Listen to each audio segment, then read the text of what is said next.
It began not with thunder, but with a whisper. A single page slipping from the marble corridors of Brussels carried more weight than 1,000 speeches. Behind closed doors, the world's most powerful men had spoken of tariffs, of control, of a future where Africa's oil and gold would be throttled until sovereignty bent into submission. Yet in Ouagadougou, the air was different.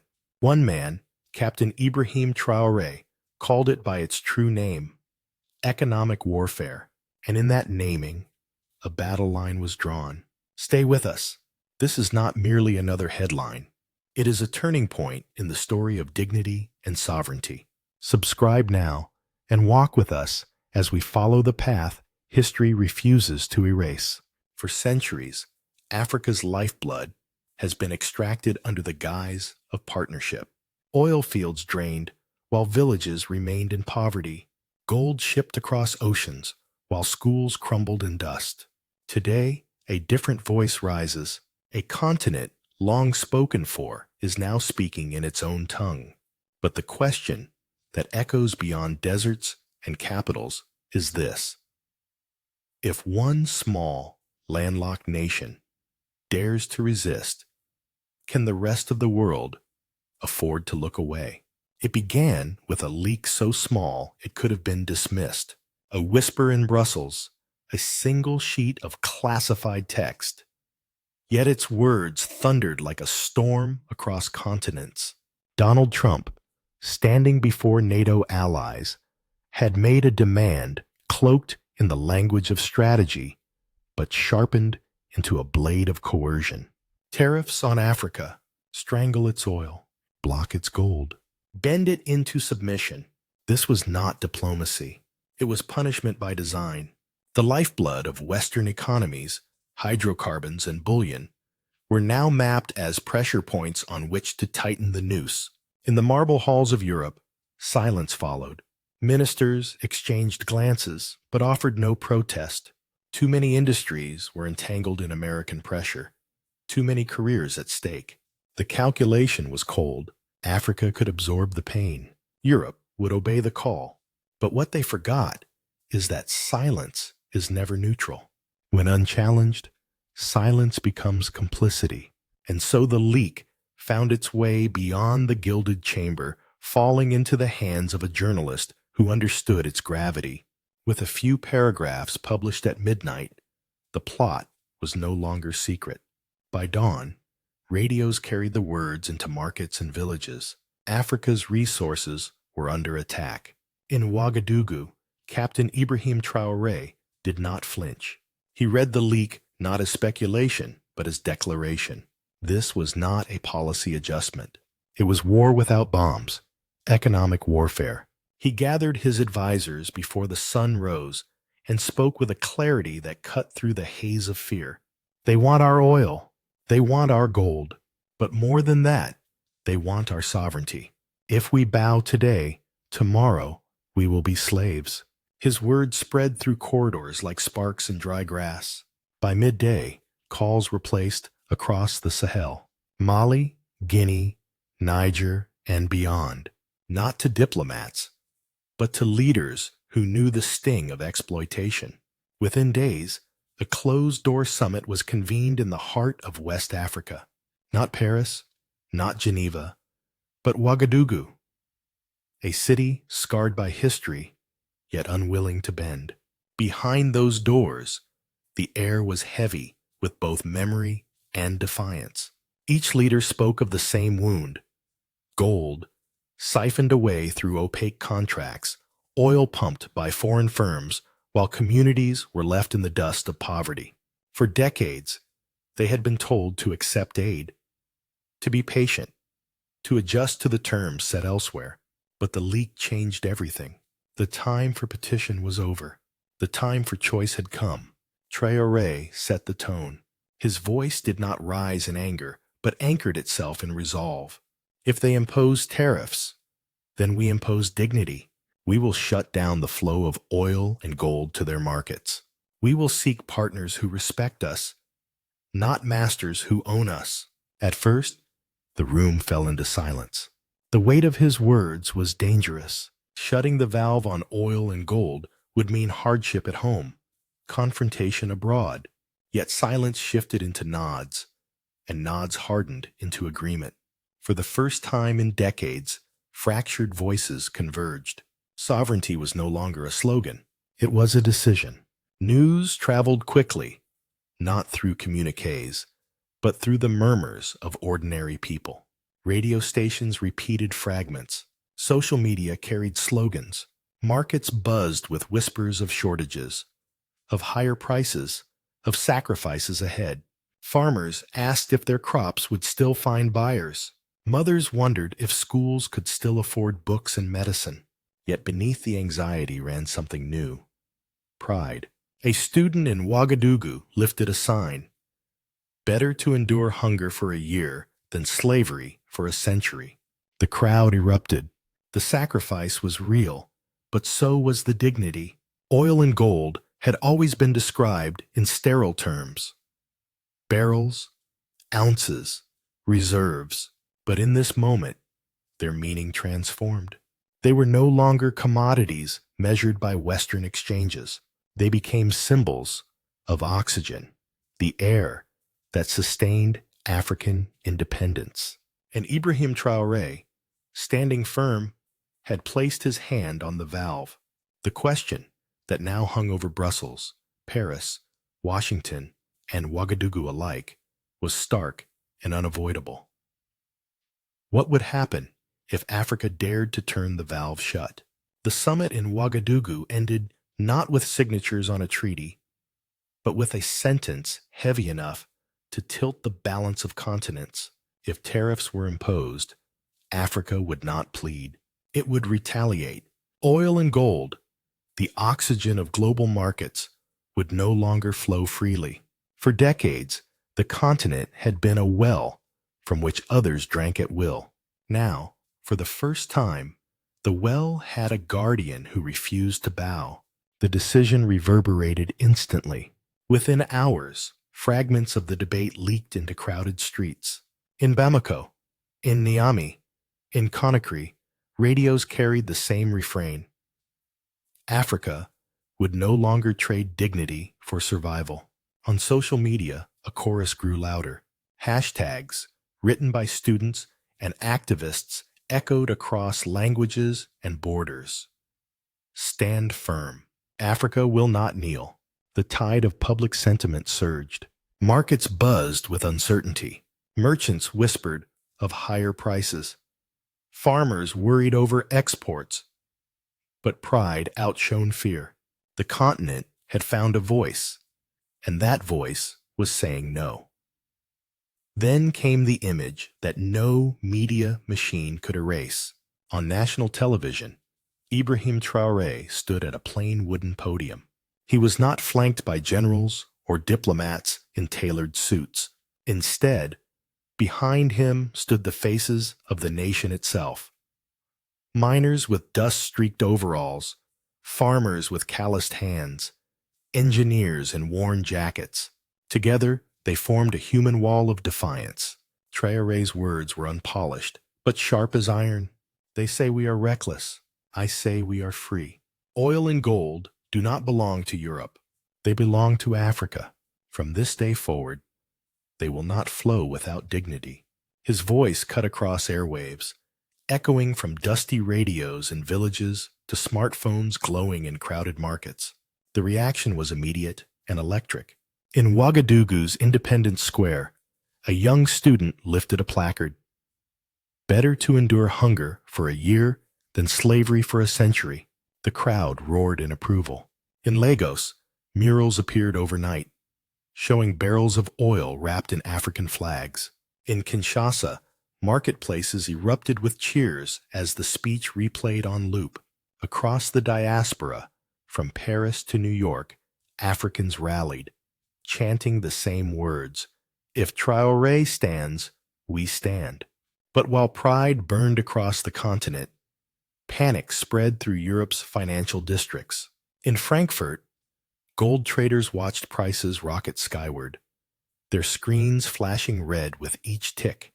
In Paris, Energy planners admitted quietly that more than half of France's nuclear grid relied on uranium from Niger, now uncertain. In Milan, auto executives saw their green revolution falter without cobalt and lithium from the Congo. The dependence they had long hidden was suddenly glaring. Africa was not a supplier to be pitied. It was the oxygen line of Western modernity, and Traore had placed his hand on the valve. Inside Brussels, ministers gathered in tense late-night sessions. Officially, they spoke of partnership, aid, shared growth. Yet the memos on their desks told a different story. Dependency, exposure, vulnerability. Washington's voice dominated the call screens. Stand firm, American advisors urged. Tariffs will make Africa crawl back once their treasuries run dry. The arrogance was chilling, but not all Europeans nodded. Some glanced at charts forecasting refinery shutdowns and looming job losses. Others whispered doubts in corridors, though none dared put them on record. To break ranks with Washington was political suicide, and so the silence thickened. Meanwhile, in the United States, Donald Trump thundered from his rallies. His voice, amplified across stadiums and television screens, framed the standoff as a test of Western dominance. Africa must learn its place, he declared to roaring crowds. But diplomats and analysts listening abroad heard something different. They heard the crack of an old order fracturing under its own weight. What had begun as a tariff dispute was spiraling into a confrontation that neither side could easily contain. For Africa, this was no longer about trade. It was about dignity. For the West, it was no longer about tariffs. It was about control. And as the two visions collided, the world stood at the edge of a question no one wanted to ask out loud. What if Africa's defiance was not a passing moment, but the beginning of a revolution in the global order? The cost was felt first in the markets. In Ouagadougou, Bamako, and Niamey, prices edged upward with every passing week. Families queued longer for bread. Pharmacies struggled to keep stocks of medicine. Imported goods vanished from shelves as shipping routes snarled under new restrictions. Hardship was not new to Africa, but this hardship carried a different weight. It was no longer the consequence of misfortune. It was the price of defiance, and many were willing to pay. In dusty villages, mothers worried about school fees. Farmers asked whether their harvests would still find buyers beyond their borders. Merchants whispered of shortages. Yet what might have fractured other societies seemed to weld Africa together. Student unions organized solidarity networks to keep schools running with donated supplies. Volunteers distributed food in rural communities. Farmers pooled resources to ensure markets were fed without relying on foreign intermediaries. Hardship, instead of dividing, became a crucible of unity. Inside the capitals, leaders of the Alliance of Sahel states moved quickly to shield their nations from the worst shocks. Emergency reserves were established, stocked with oil and gold revenues redirected into national funds. Local banks launched experimental systems of gold-backed payments to bypass Western-controlled transfers. Engineers worked through nights to stabilize fragile electricity grids. Border troops fortified mining zones, ensuring no sabotage or smuggling could choke supply at its source. These were not desperate measures. They were signals of resilience, a refusal to bow under pressure. The West, however, played its hand with precision. Cargo ships, carrying Sahelian crude and bullion, were delayed in Mediterranean ports. Paperwork suddenly under review. Insurance firms, all headquartered in Western capitals, refused to cover African shipments, leaving exporters stranded with barrels of oil and gold unmoved. Then came the invisible front: cyber strikes against government servers, banking systems, and power grids. In Burkina Faso and Mali, Websites crashed, transactions froze, and lights flickered. On television screens across Europe, coordinated campaigns painted Ibrahim Traoré as a reckless populist dragging his people into chaos. Editorials warned that hunger would turn ordinary Africans against their leaders. Yet the ground told a different story. Instead of breaking under strain, communities closed ranks. Churches, mosques, and civic groups became hubs of solidarity. Families shared scarce food with neighbors. Farmers transported harvests directly to towns, bypassing foreign distributors. Students raised banners, not of despair, but of defiance. We suffer with dignity. In hardship, a new consciousness took root. Africa was learning not only to survive without Western approval, but to stand without it. For Traoré, the challenge was not simply material, it was psychological. Could his people endure the storm long enough to outlast external pressure? In one of his broadcasts, he addressed the nation with unvarnished honesty. We will tighten our belts. Medicines may run short. Families will feel the weight. But better to suffer now than to surrender forever. His words did not deny the pain. They dignified it, and in doing so, he transformed hardship into proof that sovereignty was more than rhetoric.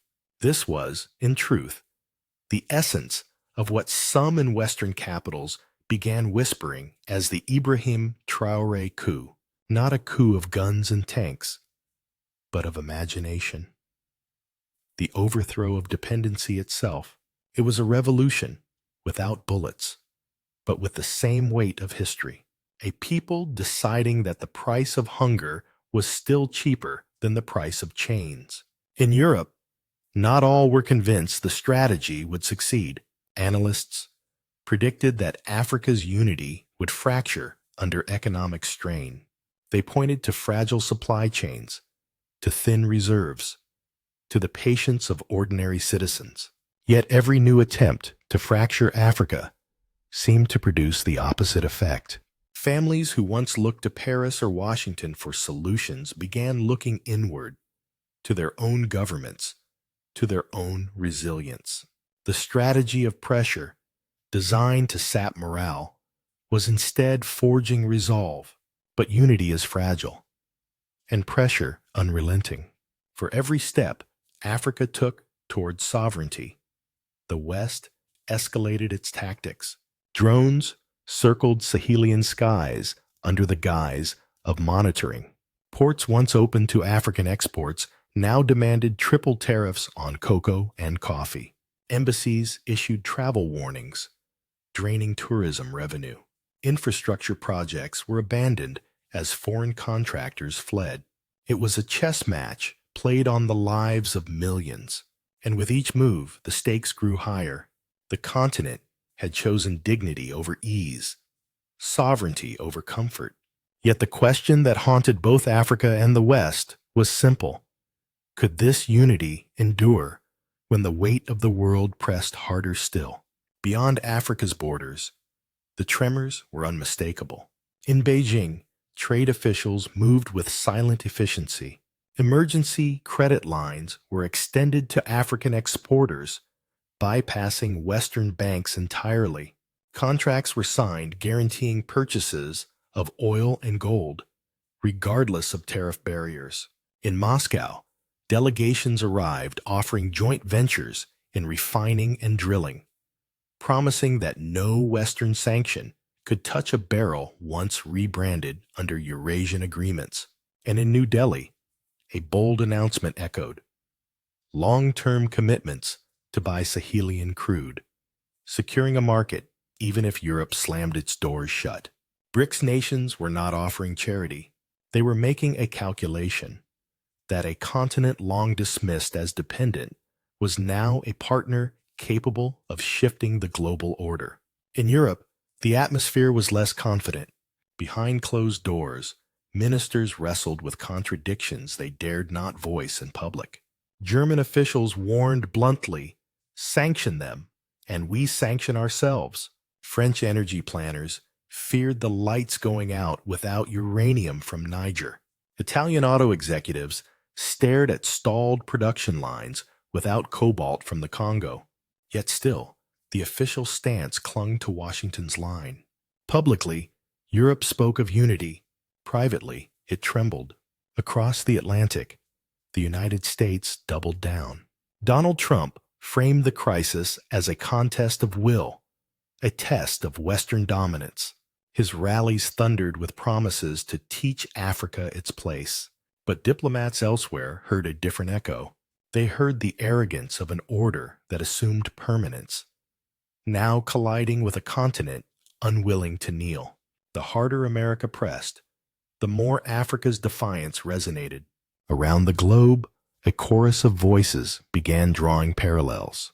In South America, activists spoke of their own battles against resource exploitation. In Asia, commentators described a new axis of dignity. In the Middle East, leaders noted that Africa's refusal was forcing the West to reveal its dependence in ways long obscured. And within Africa's diaspora, from Paris to London to New York, rallies erupted with placards declaring that this was not simply a trade dispute, it was a movement. A moment when Africa ceased to be defined as a marketplace and began to define itself as a force. For many observers, the story unfolding was not merely political, it was symbolic. The image of miners and farmers standing behind Traore resonated more deeply than any summit communique. It suggested that the Burkina Faso revolution was not contained within borders, but part of a wider struggle for sovereignty across the global South. Western media tried to reduce it to populism, yet the imagery told another story of pioneers, not rebels, of dignity refusing to be traded like a commodity. And as the world watched, one question lingered, growing sharper with each passing day. If Africa could withstand the storm of tariffs and sanctions, what might it achieve when it turned from defense to rebirth? Just when Europe thought the storm could not intensify, a second leak landed like a thunderclap. Documents surfaced, revealing draft contracts between Western conglomerates and high-ranking officials. Oil reserves in Niger marked for 50-year leases at cut-rate prices.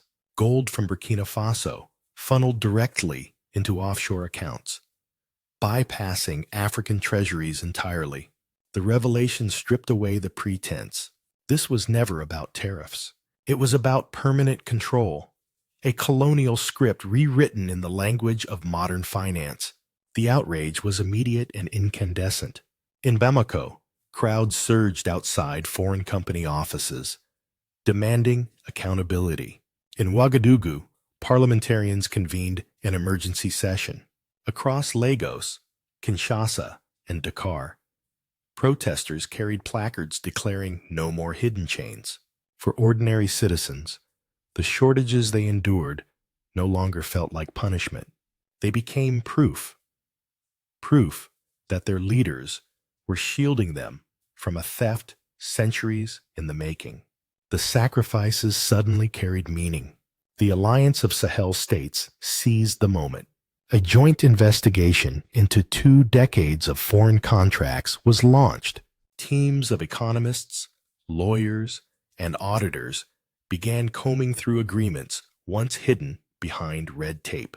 Mining zones were placed under new security protocols. Central banks discussed the creation of an African resource charter, a framework where oil, gold, and other raw materials would no longer be sold as mere commodities, but wielded as instruments of sovereignty. For decades, Africa had been forced to react. Now, for the first time, it was writing the rules. Internationally, denial was swift. European leaders dismissed the documents as fabrications. Corporate spokesmen claimed misrepresentation, but the details were too precise, the signatures too familiar. Analysts pointed out that the contracts mirrored colonial-era arrangements, exposing how little had changed beneath polished rhetoric. For many Africans, it was not revelation, but confirmation of what their grandparents had always said, that the chains of dependency had never been broken, only disguised. In the streets, however, the mood shifted from anger to resolve. Yes, hardship remained. Yes, shortages bit deep. But now, people spoke of endurance with pride. Volunteers organized community kitchens. Youth movements repainted walls with slogans of sovereignty. Musicians released songs of dignity and resistance that played across airwaves. This was no longer simply a fight for resources. It was a rebirth of identity, a belief that Africa's future could be written not in boardrooms abroad, but in the calloused hands of its own people. The path forward is fraught with danger. Sanctions could tighten. Cyber strikes could multiply. Embassies may escalate pressure, but each measure of coercion risks producing the opposite effect. A continent welded together by resistance. Africa stands on a threshold, and as its leaders look ahead, the question grows louder. If one small, landlocked nation can ignite a movement of sovereignty, what will happen when an entire continent dares to follow? What began as a whisper in Brussels ended as a roar across continents. A single leak, dismissed at first as political noise, unraveled into a confrontation that shook the pillars of the global order. The attempt to throttle Africa's oil and gold through tariffs had revealed more than a strategy. It had exposed dependency, hypocrisy, and the arrogance of those who believed the continent would forever kneel. Yet against sanctions, smear campaigns, and shortages, Africa did not fracture. It welded itself together. In Burkina Faso, Ibrahim Traoré stood not as a solitary figure, but as a symbol of a larger awakening. His refusal transformed oil and gold from commodities into emblems of sovereignty. What was once described in barrels and ounces became instead the language of dignity and future. This was the deeper meaning of the Ibrahim Traoré coup. Not tanks on streets, but the overthrow of an old psychology of dependency. It was a coup of the imagination, a coup of dignity. The Burkina Faso revolution did not remain confined to one nation. It rippled outward, inspiring movements across the global south, stirring diasporas in Paris and New York, and forcing even skeptics in Europe to confront the reality of their reliance. The more pressure mounted, the more evident it became that Africa was not weak. It was indispensable. The narrative had shifted forever, and yet the story is far from finished. Every embargo, every leaked contract, every rallying cry writes a new line in this unfolding chapter. The sacrifices remain real. Families still tighten belts. Schools still improvise. Shortages still bite. But in that hardship lies the proof of a people unwilling to be chained again. Twice more, the world would speak of the Ibrahim Traoré coup, not as a headline, but as a hinge in history, where a continent long spoken for finally spoke for itself. The question now is no longer whether Africa can resist, but what it can build from resistance. Can dignity become development? Can sovereignty translate into prosperity? Can a movement born in struggle evolve into a future of strength? If one small landlocked nation could stand, what stops the rest of the world from listening? If you believe sovereignty is worth more than gold, do not turn away. Subscribe, share, and let this story echo.